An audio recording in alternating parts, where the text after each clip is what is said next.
और मैं हूँ आपकी होस्ट और दोस्त स्निग्धा। और आज के इस टॉपिक पर आप सभी के विचार जानना है और अपने विचार रखना है, अपने सवाल भी करना है। तो हम आज के लाइव सेशन की शुरुआत करते हैं। Thank you so much. तो सबसे पहले आप सभी को बता दूं कि आज हम बात करने वाले हैं Udaipur IT manager gang rape. Udaipur IT manager के साथ जो गैंग रेप हुई है उस केस के बारे में मैं बताने वाली हूँ। उस केस के बारे में एक इंट्रो पहले पहले मैं आपको डिस्कस करूंगी आपके साथ, और उसके बाद कुछ सवाल हैं जो मेरे ही नहीं, शायद वो सवाल आपके भी हो सकते हैं। तो कुछ ऐसे सवाल हैं जो हम आज के लाइव सेशन में भी डिस्कस करने वाले हैं। तो केस है Udaipur IT manager gang rape case, party, power और दरिंदगी का सच। तो हम आज पूरी तरीके से इस सच का भी खुलासा करेंगे, इस दरिंदगी के बारे में बातें भी करेंगे, और क्या था ये पूरा केस, क्या था ये पूरा मामला, आज हम इस लाइव में डिस्कस करने वाले हैं। सबसे पहले हम शुरुआत करते हैं Udaipur IT manager gang rape case. Udaipur से सामने आए ये IT manager gang rape case सिर्फ एक क्राइम स्टोरी नहीं है, ये एक कॉरपोरेट कल्चर, पावर मिसयूज और विमेन सेफ्टी पर एक बहुत बड़ा क्वेश्चन मार्क है, बहुत बड़ा सवाल है। 20 दिसंबर 2025 को राजस्थान के उदयपुर में एक प्राइवेट आईटी कंपनी की फीमेल मैनेजर के साथ हुआ जो पूरे देश के को पूरी तरीके से झकझोर कर रख दिया था। जो 20 दिसंबर 2025 को राजस्थान उदयपुर में जो घटना घटित हुई थी, जो गैंग रेप हुआ था एक्चुअली प्राइवेट पार्टी में, वो वाकई में काफी शॉकिंग था और पूरे देश को झकझोर कर रख चुका था। सीईओ के बर्थडे और न्यू ईयर पार्टी के बाद मूविंग कार के अंदर गैंग रेप, और सबसे शॉकिंग बात, कार के डैश कैम में पूरा इंसिडेंट रिकॉर्ड हुआ। इस लाइव सेशन में हम डिटेल में बात करेंगे, और क्या कुछ बात करने वाले हैं ये मैं आपको पॉइंटर्स बता दूं। तो पार्टी से लेकर एफआईआर तक का पूरा टाइमलाइन मैं आपको बताने वाली हूं।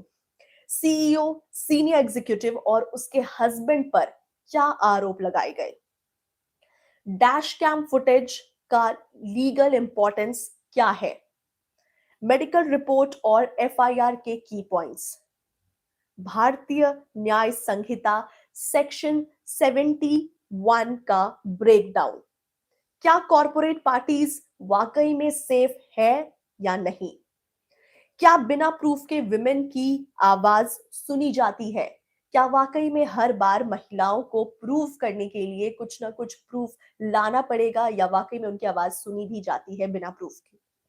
तो लाइव ऑडियंसेस, आप सभी को बता दूं कि आप सभी के आज का लाइव सेशन इसी की पॉइंट्स पर बेस्ड है, और इस सेशन में हम पूछेंगे कुछ ऐसे आपसे टफ सवाल जो शायद आप अपने उस पर विचार भी रख सकते हैं, और उनका सीधा जवाब आपसे भी लेंगे और हम भी उस पर जवाब देंगे, क्योंकि ये केस सिर्फ एक कोर्ट का नहीं बल्कि समाज का भी है। और इस केस को जानने के बाद शायद आप भी अंदर से काफी ज्यादा शॉकिंग होगा ये केस आपके लिए भी, और काफी ज्यादा आप इससे कनेक्ट करके अपने भी विचार रख पाएंगे।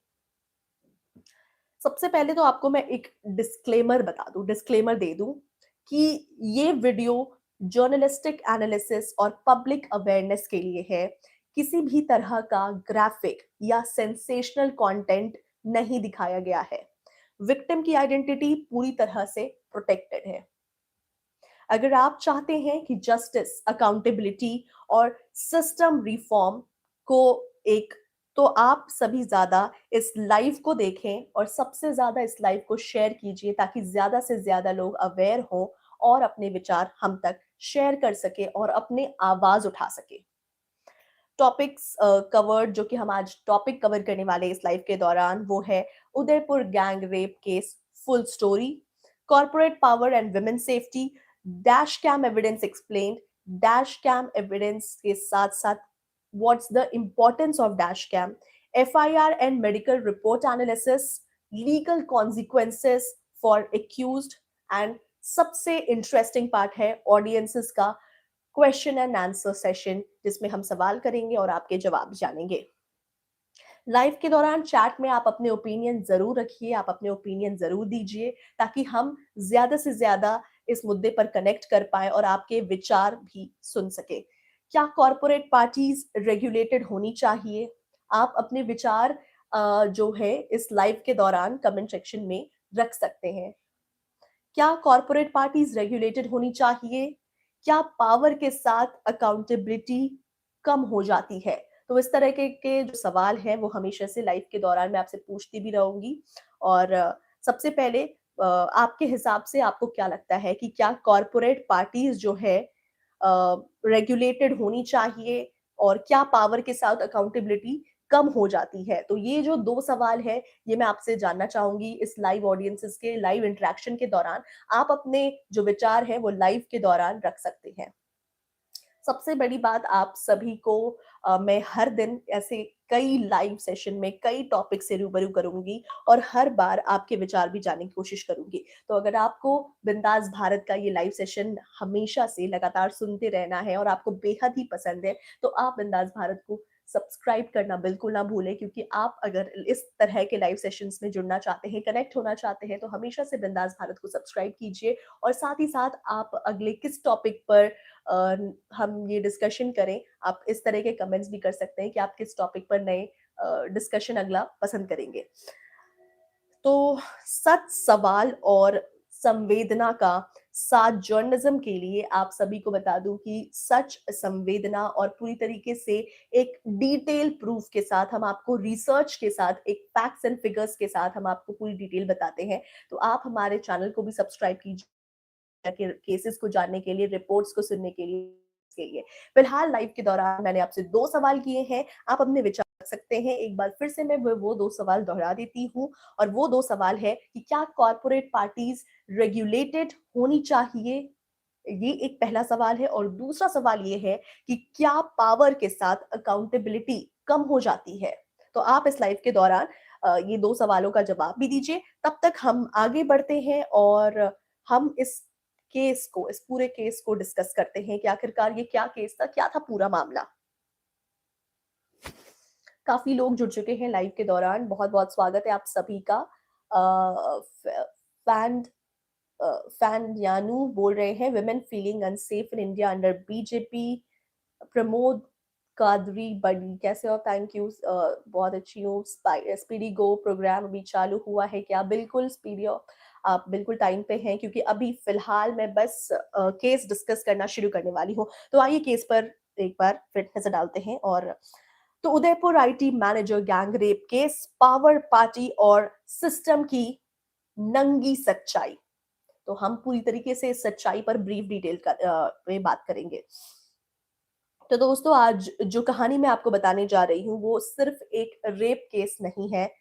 ये कहानी है पावर, कॉर्पोरेट कल्चर और पार्टी लाइफस्टाइल और सिस्टम की, जहां जॉब देने वाले ही सबसे बड़ा प्रेडेटर बन जाता है। जो कहीं ना कहीं हम जिस पर उम्मीद रखते हैं कि हमें यहाँ से जॉब मिलेगी और हमें वहां से सिर्फ और सिर्फ फेलियर मिलती है। आज हम बात कर रहे हैं Udaipur IT manager gang rape case की, जहां एक प्राइवेट आईटी कंपनी की फीमेल मैनेजर अपने ही सीईओ, अपने ही सीनियर कलीग और उस कलीग के हस्बैंड के हाथों मूविंग कार के अंदर दरिंदगी का शिकार बन गई। और सवाल ये नहीं है कि ये घटना हुई कैसे, सवाल ये है कि क्या कॉर्पोरेट पार्टीज अब सेफ नहीं रही? क्या पावर के नशे में सीईओ भगवान बन चुके हैं? और क्या सिस्टम सिर्फ तब जगता है जब डैश कैम में प्रूफ मिल जाए? लाइव के दौरान मैं आपसे सवाल भी हमेशा से पूछती रहूंगी और आप अपने विचार हमेशा से लाइव के दौरान रखते रहिए और आपके जो विचार होंगे वो मैं ज़रूर लाइव शेयर भी करूंगी। तो आप अपने विचार के दौरान रख सकते हैं, क्योंकि आज ये सिर्फ एक स्टोरी नहीं है, ये एक टेस्ट है हम सबके कॉन्शियसनेस का। शुरुआत करते हैं। 20 दिसंबर 2025, जगह उदयपुर, राजस्थान, लोकेशन शोभागपुरा एरिया का एक होटल। एक प्राइवेट आईटी कंपनी के सीईओ का बर्थडे, साथ ही न्यू ईयर सेलिब्रेशन। पार्टी शुरू होती है रात के 9 बजे। म्यूजिक, लाइट्स, अल्कोहल, लाफ्स और इसी बीच में एक जयपुर बेस्ड फीमेल मैनेजर जो कि कंपनी के काम से उदयपुर आई हुई थी। और कहीं न कहीं ना एक चॉइस होता है या फिर उसे मजबूरन इस पार्टी में शामिल होना पड़ा। पूरे इस मामले पर हम बात करेंगे। या फिर ये एक अनस्पोकन प्रेशर है, जो कि कहीं न कहीं एम्प्लॉयी को प्रेशर में आकर ऐसी पार्टीज़ अटेंड करनी पड़ती है। लाइव चैट में आप सभी लिख सकते हैं कि आपको क्या लगता है, जो इस तरीके की कॉर्पोरेट पार्टीज होती है, वो हमारी चॉइस होती है या फिर एक प्रेशर होता है? आपके अकॉर्डिंग लाइव ऑडियंसेस में ये जानना चाहूंगी कि आपको क्या लगता है, जो हम जितनी भी कॉर्पोरेट पार्टीज होती है, वो क्या हम अपने चॉइस से जा सकते हैं, नहीं जा सकते हैं, या फिर एक प्रेशर होता है कि हमें उस पार्टी में जाना ही पड़ेगा? आप अपने विचार लाइव के दौरान जरूर शेयर करें। आपके अकॉर्डिंग आपको क्या लगता है? पार्टी बढ़ती जाती है, ड्रिंक्स रिफिल होती है और रात के 1:30 बजे और यहीं से शुरू होता है सबसे डेंजरस साइलेंस। तो रात के 1:30 बजे से आपको बता दूं कि रात के 1:30 बज जाते हैं, पार्टी चलती रहती है और यहीं से एक दरिंदगी का मंजर शुरू होता है। 1:30 बजे पार्टी खत्म, गेस्ट्स निकल गए और victim heavily drunk, unwell feel कर रही है, अकेली रह जाती है। जो कि जो विक्टिम है वो पूरी तरीके से हेविली ड्रंक होती है, वो उसे बिल्कुल भी अच्छा नहीं लग रहा होता है, वो काफ़ी अनवेल फ़ील कर रही होती है और वो सिर्फ़ और सिर्फ़ पूरी पार्टी में अकेली रह जाती है। और यहीं पे सीन में एंट्री होती है 3 लोगों की, और वो 3 लोग हैं जयेश, कंपनी का CEO, Shilpa, female executive head, Gaurav, Shilpa का हस्बैंड। ऑफर दिया जाता है, हम तुम्हें घर छोड़ देते हैं। तो उस विक्टिम को ये ऑफर दिया जाता है कि हम तुम्हें घर छोड़ देते हैं। अब यहाँ रुक कर सोचिए कि एक फीमेल एम्प्लॉय इंटॉक्सिकेटेड स्टेट में अपने सीईओ और सीनियर के साथ क्या नो कह पाती है? जनरली लाइव ऑडियंसेस से मैं यही कहना चाहूंगी कि आप भी जब कॉर्पोरेट कल्चर्स में देखते हो, अक्सर पार्टीज होती रहती है, ऐसे में सीनियर और सीईओ का काफी प्रेशर होता है। वैसे तो मैंने आपसे लाइव के दौरान ही एक सवाल भी किया था कि क्या वाकई में कॉर्पोरेट पार्टीज हमारी चॉइस हो सकती है या फिर एक प्रेशर है? ऐसे में जब विक्टिम जो है वो ऑलरेडी हेविली ड्रंक है, अकेली रह जाती है, और यहाँ पर जब सीनियर और सीईओ उसे ऑफर करते हैं कि वो उसे घर छोड़ देंगे। तो ऐसे में क्या वो प्रेशर में आकर उसे यस ही कहना पड़ेगा या फिर वो नो कह सकती है? आपके साथ ऐसे इस तरह के सिचुएशंस कभी आते हैं तो आप इस पर क्या रिएक्ट करेंगे और इस पर आप क्या कहना चाहेंगे? आप अपने विचार ज़रूर रख सकते हैं लाइव के दौरान। कॉर्पोरेट दुनिया का सबसे बड़ा झूठ होता है, अगर अनकंफर्टेबल हो तो मना कर दो। सबसे बड़ी बात तो यही है। यहाँ पे जब भी कोई भी अनकंफर्टेबल हो, क्यों ना आपके सीनियर ही हो, लेकिन ज़रूरी नहीं है कि हर बार सीनियर की हाँ में मिलाना ज़रूरी है, या फिर आपके सीईओ हो या फिर कोई भी हो। ज़रूरी नहीं है कि आप हर बार हाँ में हाँ मिलाएँ। अगर आपको कहीं पे भी अनकंफर्टेबल महसूस हो या फिर आपको कहीं भी गलत लगे, तो आप नो या ना कह सकते हैं। पावर के सामने आवाज जम जाती है और विक्टिम कार में बैठ जाती है, और कार सिर्फ गाड़ी नहीं होती, वो क्राइम सीन बन जाता है। तो वैसे में विक्टिम जो है वो अपने सीनियर और सीईओ के साथ उस गाड़ी में बैठ जाती है, लेकिन वो गाड़ी अब गाड़ी नहीं बल्कि अब एक क्राइम सीन बन जाता है, जहां से अब दरिंदगी की शुरुआत होने वाली है। रात के 1:45 के आसपास कार सुखेर एरिया की तरफ बढ़ रही होती है। रास्ते में एक दुकान पे रुकती है। एफआईआर के मुताबिक एक सिगरेट जैसे सब्सटेंस खरीदा जाता है और विक्टिम को फोर्स करके दिया जाता है। ऐसे में जहाँ पे उससे विक्टिम से बात हुई थी कि उसे घर छोड़ा जाएगा, वहीं बीच सड़क पर रात के 1:45 बजे लगभग गाड़ी रोकी जाती है, सिगरेट खरीदा जाता है और विक्टिम को फोर्सफुली स्मोक करने के लिए फोर्स किया जाता है और फिर विक्टिम अनकॉन्शियस हो जाती है। सवाल, ये सिर्फ इंटॉक्सिकेशन है या ये प्री प्लान्ड केमिकल असॉल्ट है? अब तक केस को जब आप जान रहे हो तो आपको क्या लगता है कि ये सिर्फ और सिर्फ इंटॉक्सिकेशन है या फिर ये प्री प्लान्ड केस है या फिर ये प्री प्लान्ड केमिकल असॉल्ट है? ये जानबूझकर उसे ज़्यादा से ज़्यादा और इंटॉक्सिकेटेड किया जा रहा है या फिर ज़्यादा से ज़्यादा उसे प्री प्लान्ड असॉल्ट करने की कोशिश किया जा रहा है? पुलिस अब इस एंगल की जांच कर रही है। थोड़ी देर बाद विक्टिम को होश आता है। ऐसे में पुलिस फिलहाल अब तक इस एंगल पे जांच कर रही है और केस की बात करूं तो फिलहाल उसे होश आ जाता है। सीईओ उसके साथ इनएप्रोप्रिएट बिहेवियर कर रहा होता है, रेजिस्टेंस होता है और चिल्लाना होता है। यहाँ सीईओ जो है वो लगातार उसके साथ काफ़ी इनएप्रोप्रिएट बिहेवियर कर रहा होता है और उसे बहुत ही ज़्यादा रेजिस्ट करनी पड़ती है और वो यहाँ पे चिल्लाने की ज़रूरत होती है। लेकिन कार चल रही है, रास्ता सुनसान है और 3 लोग एक तरफ, एक लड़की अकेली। जहाँ 3 दरिंदे एक तरफ है और जो एक लड़की है, वो अकेली रह जाती है। यहाँ पर गैंग रेप होता है। मैं डिटेल में नहीं जाऊँगी ऑफ कोर्स क्योंकि ये एक लाइव जस्टिस के लिए है।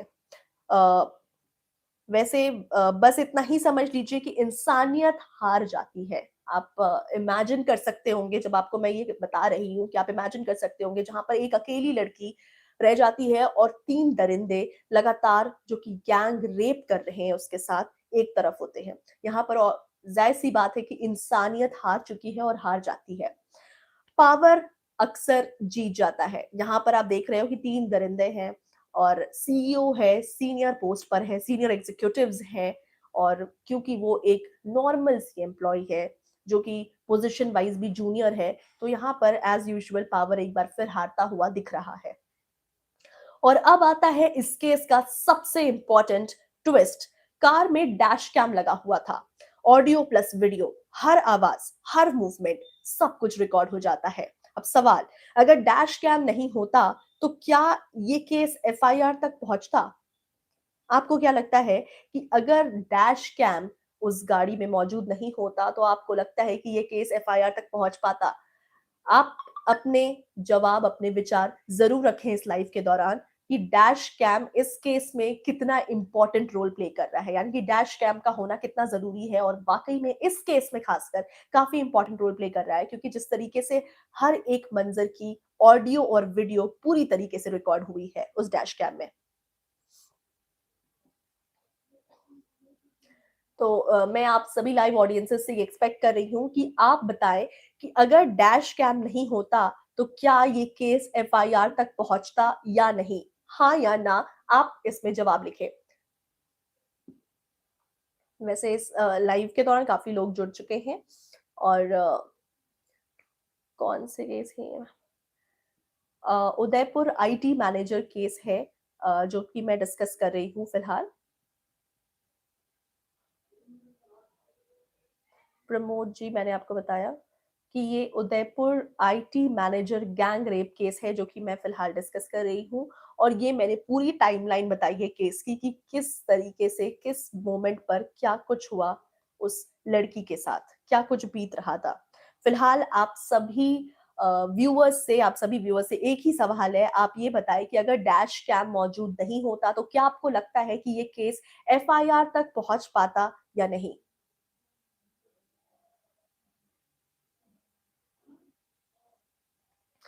अब आगे की बात करते हैं, तो डैश कैम ने वो काम किया, जो अक्सर सिस्टम नहीं करता। ज़ाहिर-सी बात है कि डैश कैम ने ये वो काम कर दिया है, जो वाक़ई में सिस्टम शायद ही नहीं कर पाता क्योंकि उस टाइम पर जो जब ये दरिंदगी हो रही थी, लाइव कोई ऐसा इंसान या कोई भी ऐसा व्यक्ति मौजूद नहीं था, जो इस पर ऑफेंड कर पाए। लेकिन डैश कैम उस वक़्त मौजूद था और डैश कैम में ऑडियो प्लस वीडियो हर चीज़ें रिकॉर्ड हो गई थी।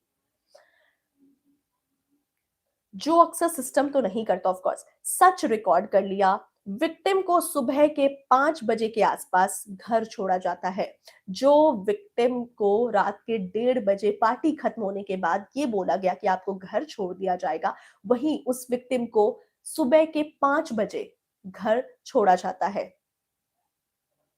ना अपॉलॉजी, ना ही गिल्टी, बस साइलेंस। सुबह के 5 बजे उसे घर छोड़कर ना ही वो दरिंदगी जो दरिंदे हैं, ना ही वो गिल्टी फ़ील कर रहे हैं, ना ही उन्होंने एपोलोजाइज़ किया है। बस उसे वहाँ छोड़कर और साइलेंटली वहाँ से चले जाते हैं। आप सभी लगातार ये पूछ रहे हैं कि ये कौन-सा केस है? आप सभी को बता दूँ कि ये उदयपुर आईटी मैनेजर के साथ हुए गैंग रेप का की मैं बात कर रही हूँ, गैंग रेप के केस को डिस्कस कर रही हूँ। आगे बढ़ते हैं और आपको बता दूँ कि फिर सुबह क्या हुआ विक्टिम के साथ। सुबह विक्टिम उठती है और जो देखती है, इयररिंग्स गायब, सॉक्स और उसके undergarments missing, severe pain, injury marks, back पर हैंड इंप्रेशंस मतलब पूरी बॉडी पर उस पे हैंड के इंप्रेशंस और हर तरफ वो पूरी तरीके से दर्द में, उसके सॉक्स, उसके अंडरगारमेंट्स हर चीज़ें मिसिंग। बॉडी चीख रही थी, पूरी तरीके से जो बॉडी है वो बहुत ही दर्द में थी, उसकी बॉडी अंदर से चीख रही थी और यहीं से शुरू होता है हिम्मत का सफ़र। विक्टिम पहले प्राइवेट हॉस्पिटल जाती है, मेडिकल एग्जामिनेशन, डॉक्टर्स कंफर्म करते हैं sexual assault and private parts पर इंजरीज। जब वो हॉस्पिटल जाती है तो यहाँ पर जब बॉडी चेकअप होता है और मेडिकली जब मेडिकल एग्जामिन किया जाता है तो यहाँ से पता लगता है कि बेसिकली जो उसका सेक्सुअल असॉल्ट हुआ है और जो प्राइवेट पार्ट पर पूरी तरीके से वो इंजरीज हर तरफ है। और ये कोई मिसअंडरस्टैंडिंग नहीं थी, ये ज़ाहिर-सी बात है क्राइम था और ये इंटेंशनली किया गया था। जिस तरीके से उस रात 1:30 बजे एक अकेली लड़की को ये प्रॉमिस किया गया कि उसे घर छोड़ा जाएगा, लेकिन उसे घर छोड़ने की जगह यहाँ पर गैंग रेप किया जाता है उसके साथ, तो ये साफ ज़ाहिर होता है कि ये सारी चीज़ें प्री प्लान्ड थी। 23 दिसंबर 2025 तो ये दिन है 23 दिसंबर 2025 Sukher police station Udaipur. Victim FIR दर्ज करवाती है संहिता सेक्शन 70 गैंग रेप। एफआईआर में पूरी कहानी डिटेल में लिखी जाती है, पार्टी से लेकर मूविंग कार तक, dash cam footage, medical reports सब अटैच। और यहीं पे सिस्टम को कहना पड़ता है अब इग्नोर नहीं कर सकते, क्योंकि पूरी तरीके से लड़की के पास एक प्रूफ भी था। लड़की अगर शायद सिर्फ बिना डैश कैम के प्रूफ के अगर शायद वो पुलिस के पास आती, तो आपको क्या लगता है कि क्या उसकी बातें सुनी जाती? लेकिन यहाँ पर लड़की के पास एक प्रूफ भी था और वो था डैश कैम के फुटेजेस जिसमें ऑडियो प्लस वीडियो सब चीज़ें रिकॉर्ड थी। तो उसके पास एक लाइव प्रूफ था। अब यहाँ से कहीं न कहीं सिस्टम जो है वो चाह कर भी इग्नोर नहीं कर सकता था। 23 से 24 दिसंबर की रात की बात है, जब पुलिस एक्शन लेती है। अरेस्ट होते हैं Jayesh CEO, Shilpa female executive head and Gaurav उसका हस्बैंड, शिल्पा का हस्बैंड। कोर्ट में पेशी पुलिस कस्टडी। पुलिस कस्टडी में एसपी योगेश गोयल कंफर्मेशन देते हैं, केस सुपरविजन में है। Additional SP Madhuri Verma, women's crime unit, जो कि पूरी तरीके से इस केस को इन्वेस्टिगेट करना शुरू करती है। इन्वेस्टिगेशन शुरू होती है dash cam verification, hotel CCTV, party witness, substance की, जहां पर उन्होंने सिगरेट और स्मोकिंग की थी उसकी दुकान पर जाते हैं। अब मैं आपसे सीधा सवाल पूछती हूँ कि क्या वर्क प्लेस में विमेन सच में सेफ है? आपको क्या लगता है कि क्या वाकई में वर्क प्लेस पर विमेन सेफ है या नहीं? हाँ या ना में जितने भी लाइव ऑडियंसेस हमारे साथ जुड़े हुए हैं, आपसे यही गुजारिश है कि आप लाइव के दौरान अपने विचार, अपने ओपिनियंस शेयर करते रहें। क्या वाकई में वर्क प्लेस में आपको लगता है कि विमेन सच में सेफ है या नहीं?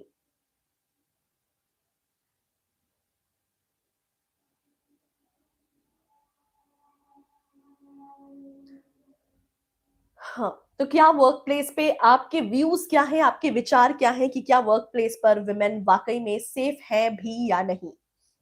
दूसरा सवाल जो इस लाइव के दौरान आप सभी अपने विचार रखते रहिए, वो ये है कि क्या corporate parties accountability free zones बन चुकी है? ओके, यहाँ पर निखिल कुमार बारीक ने इस पर रिप्लाई किया है कि सेफ हैं। ओके, तो आपके विचार के अकॉर्डिंगली प्लेस में विमेन जो है वो सेफ है। क्या corporate parties accountability free zones बन चुकी है? और क्या बिना वीडियो प्रूफ के विमेन की बात सुनी जाती है? यहाँ राहुल चंद ने रिप्लाई और अपने विचार रखे हैं कि कोई सेफ नहीं है, इंसान की नीयत कहाँ गिर जाए पता नहीं है, इसलिए अपने आप को मजबूत बनाएं और होशियार रहे।